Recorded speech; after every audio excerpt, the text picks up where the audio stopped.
Ang kapalaran ng mga Taurus zodiac signs sa susunod na taon, tingnan ng mga detalye.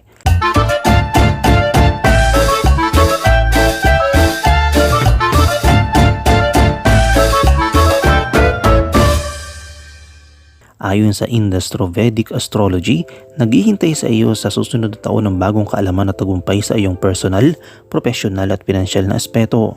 Matutupad mo ang mga pangarap at magagawa ang mga nakabinbin na gawain. May magbubukas na oportunidad mula sa ibang bansa, pag-promote sa trabaho at pagtaas ng kita. Sa pag-ibig, magpapatuloy ka ng may bagong dedikasyon at mapagkukunan ng suporta ng Jupiter at Mars. Magiging mas maganda ang kalagayan mo ng pinansya mula Mayo pataas dahil dadalhin ka ng Jupiter sa kaluwagan mula sa pagsubok at magpapatak ng pera sa iyo. Maglalaan ka ng pera para sa iyong mga mahal sa buhay at magdadala sa iyo ng mas malapit sa isa't isa.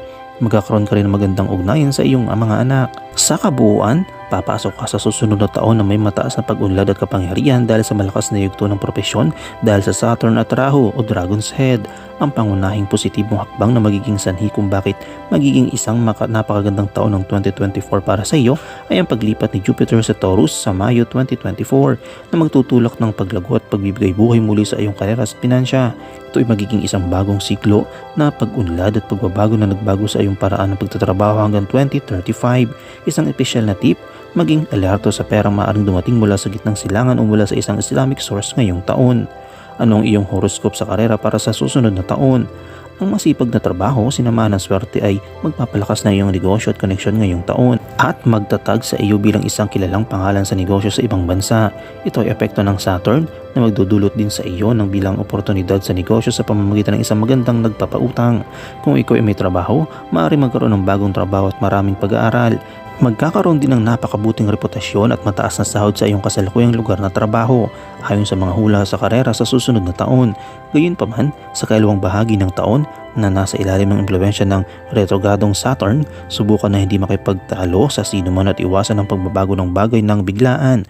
Maaring maramdaman mo ang pressure ng politika sa paligid mo, mag-ingat ka. Maaring magkaroon ng malaking pagbabago sa iyong karera sa panahon ng Enero hanggang Abril na magiging mabuti para sa iyong pag-unlad sa ilalim ng malakas na impluwensya ng Saturn at Mars sa horoscope ng Taurus sa susunod na taon. Ngunit sa paligid ng Abril, maaring magkaroon ka ng problema sa pagpatupad ng iyong mga gawain dahil sa kakulangan ng interes o hindi pagkakaintindihan dulot ng retrogradong Mercury.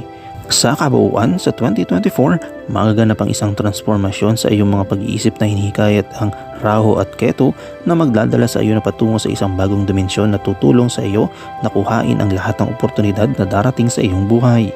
Maaari magdulot ng stress ang ilang mahirap na paggalaw at mga planeta sa ikalawang bahagi ng taon dahil sa negatibong pag-iisip at mga hamon sa lugar ng trabaho. Ngunit ang suporta at gabay ng mga mas nakakatanda ay tutulong sa iyo na magbuo ng tamang estratehiya upang lampasan ito. Bukod dito, ang pagsasaliksik sa ilalim ng malakas na impluwensya ng Rahu at Ketu ay magtutulong sa iyo ng magtrabaho at mag-perform ng mas mahusay ayon sa mga hula sa karera ng Taurus sa 2024. I-comment mo lang ang inyong opinion sa comment section at huwag kalimutang i-like, i-follow, i-subscribe ang bcgram.net para sa mga latest happenings.